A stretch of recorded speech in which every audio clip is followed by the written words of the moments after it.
Warren Buffett, जो कि दुनिया के सबसे सक्सेसफुल इन्वेस्टर्स में से एक हैं, जिनसे आप और मैं अच्छी तरह से वाकिफ़ हैं, वो अक्सर ये दावा करते हैं कि उनके इंटेलेक्चुअल जेनेटिक्स में 85% बेंजामिन ग्राहम और 15% फिलिप फिशर का हाथ है। फिलिप फिशर, जो कि common stocks and uncommon profits के ऑथर हैं। फिलिप फिशर का फोकस ऐसे ग्रोथ स्टॉक को ढूंढना है जिनकी वैल्यू फ्यूचर में कई गुना तक बढ़ सकती है। फिलिप फिशर ने अपनी book common stocks and uncommon profits में कुछ पॉइंट्स डिस्कस किए हैं, जिससे आपके ग्रोथ स्टॉक को ढूंढने में हेल्प मिलेगी, जिनमें से 10 मोस्ट इम्पोर्टेंट पॉइंट्स मैं आपके सामने प्रेजेंट करता हूँ। पर यह ध्यान रहे कि फिल का focus strongly long term investing पर है, मतलब आपको स्टॉक बाय एंड होल्ड की स्ट्रेटजी अपनानी होगी। इसलिए यह वीडियो उन स्पेकुलेटर्स के लिए नहीं है जो जल्दी पैसा कमाना चाहते हैं। यह है उन पेशेंस इन्वेस्टर के लिए है जो असल में कंपाउंडिंग मशीन की तलाश में है। फर्स्ट, क्या कंपनी के पास आने वाले कई सालों के लिए सेल्स में ग्रोथ को पॉसिबल करने के लिए इम्पोर्टेंट प्रोडक्ट्स या सर्विसेज हैं? फिल रिकमेंड करते हैं कि आप उन बिजनेस को इग्नोर करें जिनके पास केवल कुछ सालों की ग्रोथ अपॉर्चुनिटी है। आपको इवैल्यूएट करना आना चाहिए कि फ्यूचर में कंपनी के प्रोडक्ट्स एंड सर्विसेज की मांग होगी या नहीं।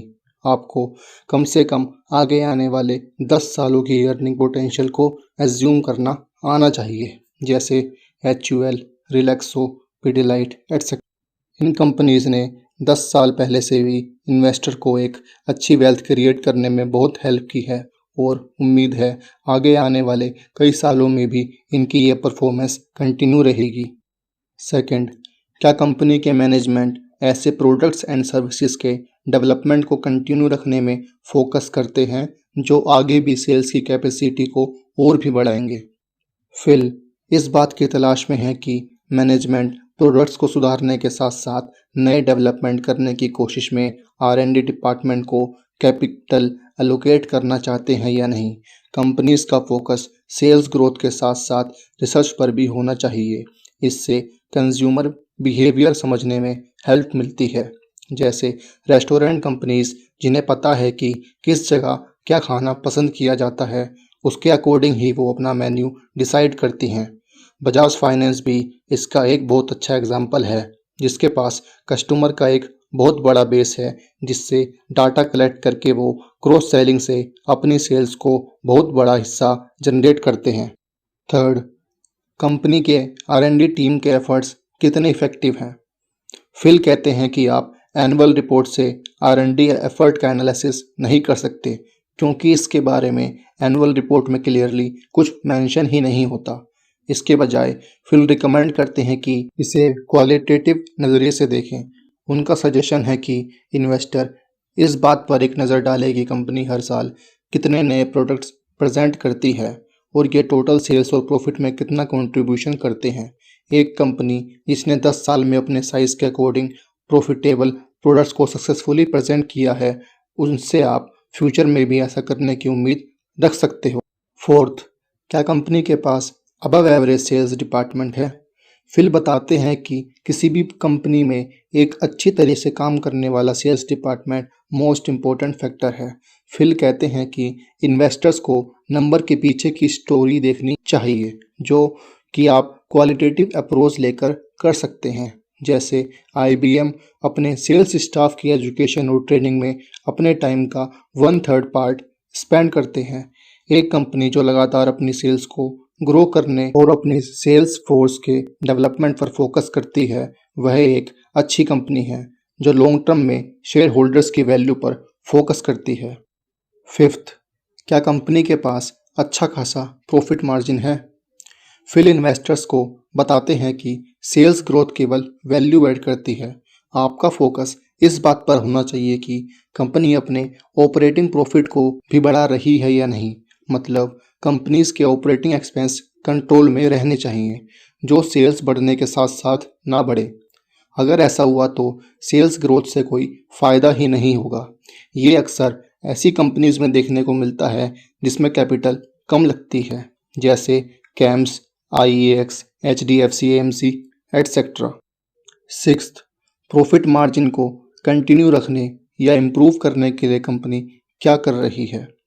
फिल बताते हैं कि इन्वेस्टमेंट की सक्सेस इस बात पर डिपेंड नहीं करती कि पास्ट ने हमें कंपनी के बारे में क्या सिखाया है, बल्कि इस बात पर डिपेंड करती है कि फ्यूचर हमें क्या सिखाएगा।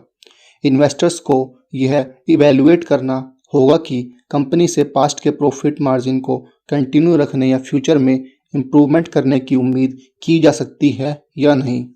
आमतौर पर कंपनी के प्रॉफिट मार्जिन को लेकर कई तरह से खतरे होते हैं, जैसे एम्प्लॉयज़ की सैलरी हाइक्स, रॉ मटेरियल के प्राइस इंक्रीज होना। क्या कंपनी के पास प्राइसिंग पावर है जो कंपनी को प्राइस इंक्रीज करने में हेल्पफुल साबित होगी? इन सब का आंसर ढूंढने के बाद आपको पता चल जाएगा कि कंपनी के प्रॉफिट मार्जिन्स प्रेशर में हैं या नहीं। For example Nestle, Britannia, IRCTC etcetera. 7th, क्या कंपनी के अपने एम्प्लॉय और लेबर से अच्छे रिलेशंस हैं? फिल उन कंपनीज पर फोकस करते हैं जिनके अपने एम्प्लॉय से स्ट्रॉन्ग रिलेशंस हैं। स्ट्रॉन्ग एम्प्लॉय रिलेशन वाले बिजनेस की प्रॉफिटेबिलिटी अक्सर उन कंपनियों से ज़्यादा होती है जिनके रिलेशंस वहाँ काम करने वाले लोगों से एवरेज होते हैं। आप इसके लिए कंपनी के एम्प्लॉय का टर्नओवर रेट, जॉब सेटिस्फैक्शन और साथ ही वैकेंसी होने पर आने वाले एप्लीकेशंस के नंबर पर फोकस कर सकते हैं। किसी भी कंपनी के एम्प्लॉय उस कंपनी के बारे में क्या सोचते हैं या बाकी नए लोग वहां काम करना चाहते हैं या नहीं, इसकी स्टडी आप glassdoor.co.in पर जाकर कर सकते हैं। 8th, कंपनी का प्रॉफिट विजन शॉर्ट रन का है या लॉन्ग रन का? जहां एक तरफ कुछ कंपनीज हेयर एंड नाउ की स्ट्रेटेजी फॉलो करती हैं, जिसका मतलब उन्हें सिर्फ आज का प्रॉफिट से मतलब है, उनका लॉन्ग टर्म का कोई विज़न नहीं है। वहीं दूसरी तरफ ऐसी भी कंपनियां हैं जिनका फोकस स्टार्टिंग में कस्टमर बेस बढ़ाना होता है। इसके लिए वो कस्टमर के लिए स्पेशल सेल्स और डिस्काउंट्स ऑफर लाती रहती हैं। उन्हें पता होता है कि अगर एक बार हमारा कस्टमर बेस बढ़ गया तो ये हमें लॉन्ग रन में बहुत फ़ायदा देगा, जैसे अमेज़ॉन, फ्लिपकार्ट, जियो, जोमेटो एटसेट्रा। इन कंपनीज़ का पूरा फोकस कस्टमर बेस को इंक्रीज करने में है, फिर चाहे इसके लिए इन्हें शॉर्ट रन में थोड़ा लॉस ही क्यों ना सहना पड़े। 9th, क्या कंपनी का मैनेजमेंट इन्वेस्टर से खुलकर बात करता है?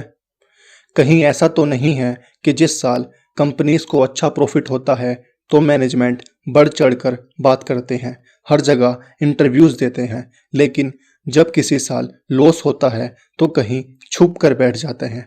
प्रॉफिट में कमी होना, डिमांड का शिफ्ट होना, न्यू लॉन्च प्रोडक्ट का फेल होना, ये किसी भी कंपनीज के लिए लाजमी है। यहाँ तक कि ऐसी कंपनियाँ जिन्होंने पास्ट में अपने आप को प्रूफ किया है, उनके लिए भी। बात है तो सिर्फ ट्रांसपेरेंसी की। कंपनी का मैनेजमेंट पूरे तरह से इन्वेस्टर के रिगार्डिंग ट्रांसपेरेंट होना चाहिए। जो कंपनीज बुरे वक्त में शांत होकर बैठ जाएं या सामने ना आए, ऐसी कंपनीज में इन्वेस्ट करने से अवॉइड करना चाहिए। 10th, क्या कंपनी का मैनेजमेंट भरोसे के काबिल है? इन्वेस्टर्स को यह ध्यान में रखना होगा कि पहले बताए गए सभी पॉइंट्स का कोई मतलब नहीं होगा अगर इस क्वेश्चन का आंसर एक बिग यस के अलावा कुछ और होता है तो। एक कंपनी का मैनेजमेंट ही उसकी असेट एंड लायबिलिटीज़ के सबसे करीब होता है। अगर आपको ऐसे मैनेजमेंट पर भरोसा नहीं है जो अपनी पूरी एबिलिटी से कंपनी के असेट और लायबिलिटी को अच्छे से मैनेज नहीं कर रहा या नहीं कर पा रहा, तो बाकी किसी भी और पॉइंट्स का कोई मतलब ही नहीं बनता। ऐसी कंपनीज को आपको नो थैंक्स बॉक्स में डाल देना चाहिए। इन्वेस्टर्स, इन्वेस्टिंग एक लाइफ लॉन्ग लर्निंग प्रोसेस है जो कभी भी ख़त्म नहीं हो सकती। इसके लिए आपको रेगुलर अपडेट और सीखते रहना होगा। मैं इस बुक का लिंक नीचे डिस्क्रिप्शन में दे रहा हूँ, अगर आप चाहे तो बाय कर सकते हैं। अगर आपको इससे कुछ सीखने को मिला हो तो अपने फैमिली एंड फ्रेंड सर्कल में शेयर करें। वीडियो अच्छी लगी हो तो लाइक करें और चैनल को सब्सक्राइब करके ग्रो होने में हेल्प करें। तब तक के लिए इन्वेस्टवान भव।